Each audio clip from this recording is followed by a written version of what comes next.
आइए हम लोग 18वें सेशन में आप लोग का स्वागत है। आज हम लोग अपना प्रोबेबिलिटी का जो सेशन यूज कर रहे थे, कंसेप्ट बताने के बाद आज हम आपको प्रॉब्लम डिस्कस करने जा रहे हैं और ये हमने प्रॉब्लम से उठाया है GATE 2012। GATE 2012 previous year questions है और इसमें ज्वाइंट क्वेश्चंस आपको दिया हुआ था, वो हम आपको डील करने जा रहे हैं।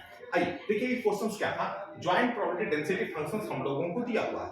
अब ज्वाइंट डेंसिटी फंक्शंस दिया हुआ है। अब ये क्या है, एक्स और वाई वेरिएबल का। अब इसमें हमको निकालना है एक्सपेक्टेशन ऑफ एक्स और एक्सपेक्टेशन ऑफ वाई। अब यहाँ प्रॉब्लम क्या है कि सर ये तो एक्स और वाई दो वेरिएबल है। अब दो वेरिएबल में आप कैसे एक्सपेक्टेशन निकाल सकते हो? सर वहां तो एक का ही होता है एक्सपेक्टेशन का। हम लोगों के पास फार्मूला है क्या? सर एक्सपेक्टेशन जैसे ही आप लिखिएगा तो आपका आएगा क्या कि integration x F of x आपका ये आ जाएगा। लेकिन ये एफ ऑफ एक्स जो देख रहे हो, यहाँ एफ ऑफ एक्स वाई है। इसका मतलब क्या है कि अगर आप कंसेप्ट में जाएं तो मार्जिनल फंक्शंस आपको निकालना है। अब मार्जिनल फंक्शंस आपको निकालना है तो यहां हम लोग ले रहे हैं क्या, मार्जिनल फंक्शंस। अब आप ये ध्यान दीजिएगा, एफ ऑफ एक्स ये मार्जिनल फंक्शन हम आपको कैलकुलेट करने जा रहे हैं। तो ये क्या होगा, 0 से 1। अब ये y इक्वल टू 0 से लेके y इक्वल टू 1 है। अब ये जो फंक्शंस आपको दिया हुआ है 6/5 x plus y square dy, ये आपका आ गया। अब आप जब इंटीग्रेट करेंगे तो x कांस्टेंट की तरह आपको बिहेव करेगा, तो 6/5 आपको बाहर हो गया।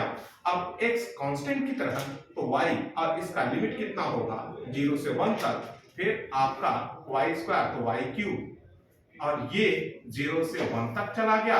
अगर आप इसको देखते हैं तो फिर ये आपका आ गया 6/5 x प्लस 1/3। सर ये आपका फंक्शंस आ गया। अब ये क्या हुआ, मार्जिनल फंक्शंस। अब ये मार्जिनल फंक्शंस आपने देखा अभी, तो अब आप देखिए कि मार्जिनल फंक्शन हम लोगों ने लिख लिया। अब जो हमने अभी आपको एक्सपेक्टेशंस लिखा था, अब हम लोग आपको एक्सपेक्टेशंस यहां यूज करके बता रहे हैं 0 to 1 x और यहाँ fx जो लिखे थे fx, ये मार्जिनल फंक्शंस हमने यहाँ आपको लिख दिया। अब आप आइए 0 to 1 x। अब ये मार्जिनल फंक्शंस कितना, 6/5 x प्लस 1/3 dx, इतना हो जाएगा। अब इसे आगे चलेंगे तो क्या, 6/5 अब इंटीग्रेट कीजिएगा तो आपका आएगा x³ 3 और ये 0 to 1 1 प्लस 1/3 और 1/3 ज्यादा है। अब यहां सिर्फ x है तो क्या होगा, x² 2 0 to 1, ये आपको इतना लिखा गया। अब यहां से हम आते हैं तो फिर इसका जब वैल्यू लिखेंगे 6/5, अब 6/5 अब इसमें आइए तो कितना आ जाएगा 1/3 प्लस 1/3 और ये 1/2 आ गया। अब आप देख रहे हो 6/5। अब अंदर वाले को आप कैलकुलेट करने जाओगे तो यहां से देखिए सर 1/3 तो फिर कॉमन आ गया। अब यहां से आप 1/3 को फिर कॉमन कर लो तो कितना हो गया 1 प्लस 1/2 आ गया। फिर आप इसको आगे लिखिएगा 6/5 1/3 और 3/2। अब यहां से 3 कैंसिल, 2 से 6 को काट दिया तो कितना मिला 3/5। अब आप ये सोचिए तो अगर आंसर होना है तो क्या क्या हो सकता है, तो हो सकता है कौन सा, या तो ठीक है बी होगा या फिर सी होगा, और इसके अलावा मतलब ए और डी तो आपको होना ही नहीं है। तो ये हमने दो आपका कैंसिल आउट कर दिया। अब इसके बाद यहां हम लोग एक्सपेक्टेशन ऑफ एक्स आपको कैलकुलेट कर लिए। अब आप देखते हो क्या है, इसमें एक्सपेक्टेशन ऑफ वाई निकालना है। तो एक्सपेक्टेशन ऑफ वाई, तो इसको हम लोग अब क्या करते हैं, इसको रब करके फिर से इस पर वर्क करते हैं। देखिए अब हम लोग यहां देखते हैं एक्सपेक्टेशन ऑफ वाई मतलब क्या है, मार्जिनल फंक्शन ऑफ वाई हम लोग को फिर कैलकुलेट करना होगा। मार्जिनल फंक्शन ऑफ वाई जब आप कैलकुलेट करने जाओगे तो यहाँ x जो लिखे हुए थे, अब हम लोग को y लिखना है। अब इस पर हम लोगों को वर्क करना है, मतलब 0 to 1। अब यहाँ y तो क्या चलेगा, अब जो फंक्शंस है उसको आप यहाँ x इक्वल टू 0 से 1 तक आप इंटीग्रेट करोगे। अब 6/5 x प्लस वाई स्क्वायर ये dx चला गया। अब आप जो देख रहे हो 6/5 x लिखा हुआ है, तो आप क्या करेंगे, x² by 2, आपका ये वैल्यू आ गया कहां कहां से, 0 से 1 तक, और ये y² बगल में x और ये 0 से 1 तक आपका रहेगा। अब आप इसको सोल्व कीजिएगा तो आपको क्या मिलेगा, 6/5, यहां वैल्यू कितना आया 1/2, यहां y², आपका ये वैल्यू आया, और ये क्या है, ठीक है, ये मार्जिनल फंक्शन आपको निकल गया। अब आप एक्सपेक्टेशन जब आप निकालते हो तो एक्सपेक्टेशन में हम लोग क्या करेंगे, फिर इंटीग्रेशन 0 to 1, और यहाँ y और मार्जिनल फंक्शंस ऑफ y हम लोग लिख करके एक कैलकुलेट करेंगे। अब देखिए जो ये मार्जिनल फंक्शंस हम लोग यहाँ लिख रहे हैं, तो अब उसका सिर्फ वैल्यू और क्या तरीके से अगर हम इंटीग्रेट कर लें तो फिर हम लोगों को कहीं कोई प्रॉब्लम होगा नहीं। अब यहाँ फंक्शंस हमने आपको एज इट इज, ठीक है, कॉपी कर लिया। अब यहाँ इंटीग्रेट करने जा रहे हैं, तो यहाँ क्या 6/5 लिखा। अब इस जगह देखिए 1/2 तो रहना ही रहना है, तो यहाँ हमने रखा 1/2, और y है तो क्या होगा y²/2, और इसका लिमिट रख लीजिए 0 to 1। फिर देखिए ये y³ हुआ, इसका मतलब क्या होगा y4 का पावर 4, और ये 0 to 1 हम लोगों को वैल्यू आएगा। अब आ जाइए इस जगह से हम लोग जब देखते हैं तो ठीक है, अब हम लोग को सिर्फ लिमिट पुट करना है और कैलकुलेट कर लेना है। तो यहाँ 1/2, अब वहां हम लोग देख रहे हैं तो 1/2 प्लस 1/4 हम लोगों को ये मान मिल गया। अब जो ये देख रहे हो तो 1/4 ऐसे भी आप देखोगे तो ये हाफ हो गया, 3/5 हम लोग को लग रहा है, लेकिन कैलकुलेट कर लेते हैं तरीके से। 4 कर लिया, 1 + 1 6/5, 2/4, 2 2 4, 2 3 मतलब 3/5।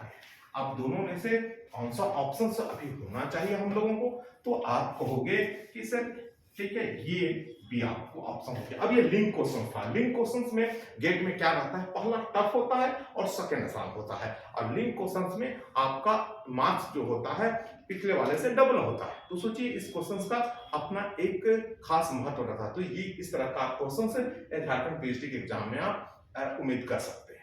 आइए इसका सेकेंड पार्ट हम लोग चर्चा करते हैं जो लिंक्ड क्वेश्चंस है। देखिए सेकेंड जो हम लोग देख रहे हैं, अब इस क्वेश्चंस में क्या नजर आ रहा है, cos xy। आप देखो cos xy निकालने के लिए कहा है, तो cos xy का फॉर्मूला क्या है, e of xy minus e of x into e of y। हम लोग को इतना है। अब e of x और e of y आप पहले वाले क्वेश्चंस में आप कैलकुलेट कर चुके हैं, तो इसको लेकर के इंप्लीमेंट करना है। तो e of xy मतलब 0 से 1 0 से 1 6/5। अब यहाँ xy लिख दिया, और यहाँ आपको जो ज्वाइंट प्रोबेबिलिटी डेंसिटी फंक्शंस है उसे हम लोग लिख लिए। अब लिखने के बाद क्या करते हैं, x को अलग किया, y को अंदर ले लिया। अब यहां से इसे इंटीग्रेट करके मान बदलाएंगे 0 to 1, ये लिख दिया। अब देखिए 6/5 x, अब अंदर इंटीग्रेट कर देते हैं, तो क्या है y के रिस्पेक्ट में करना है, तो आपका y नहीं, हम y के रिस्पेक्ट में करना, x रखा और ये y²/2 और लिमिट पुट कर लिए 0 से 1 के बीच में। अब यहाँ y4/4 और लिमिट कहाँ 0 और 1 के बीच में, इतना हम लोगों को मान आ गया। अब इससे आगे जाते हैं तो 0 to 1 6/5x। अब देखिए 6/5x अंदर हम लोग देखें तो अंदर हम लोगों को क्या मिल रहा है कि x into 1/2 plus 1/4 dx, ये मान मिल गया। अब फिर इसे हम इंटीग्रेट कर देते हैं, तो इंटीग्रेट करेंगे तो क्या क्या मान मिलेगा, 6/5, अब x है तो x², तो जैसे इसको हम लोग गुना कर लिए तो ब्रैकेट के अंदर कितना 1/2 x² 0 से 1 तक चला गया।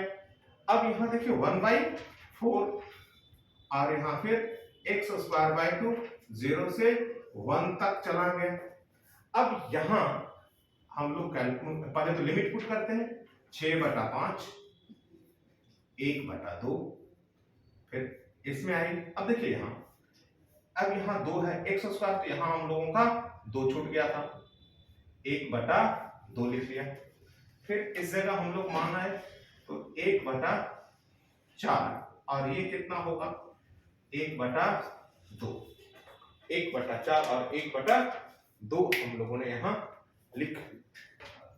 देखिए इसमें है यहाँ x और x है, मतलब x स्क्वायर हुआ, तो इंटीग्रेट करने पर ये हम लोगों का 3 हो जाएगा 2 की जगह। अब ये 3 हुआ, लिमिट पुट कर दिए 1/3 आ गया मान। अब यहां से जब हम लोग लेते हैं 6/5, अब 1/2 कॉमन ले लो, अब कितना मिलेगा 1/3 और 1/4, ये मान मिल रहा है। अब यहां से इसे आप कैलकुलेट करो, कितना 3/5। अब देखिए ये हम लोग जब लिखेंगे तो 4×3 7 बटा आएगा 12, 3 चौका 12, मतलब 7/20, ये वैल्यू हम लोगों को आ गया। अब देखिए यहां जो हम लोगों को ये शो हो रहा है, क्या एक्सपेक्टेशन ऑफ एक्स वाई, इसकी जगह वैल्यू आ गया 7/20। फिर यहां इसका मान कितना है 3/5, ई ऑफ वाई इसका वैल्यू कितना 3/5। अब 7/20 आपको है, तो आपका कितना आ जा रहा, आप अगर सिंपल वे में सोचिएगा तो 7/20 मतलब कि 35% आपको हो गया। अब यहाँ 9/25, 9/25, तो आपका कितना जा रहा है 9/25 है तो 9 चौका 36। अब 36% 35% माइनस 36%, मतलब 1% माइनस, तो आपका ये आंसर हो गया। तो आप इसको ट्रिपली इस तरह से भी कैलकुलेट कर सकते हैं। तो फिर से रिपीट कर रहे हैं, 7/20 कितना हुआ 35%।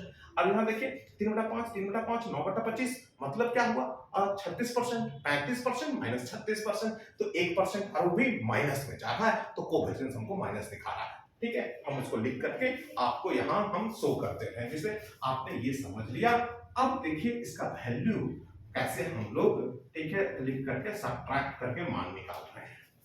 अब देखिए यहां जो माना गया 7/20 माइनस 3/5, 3/5।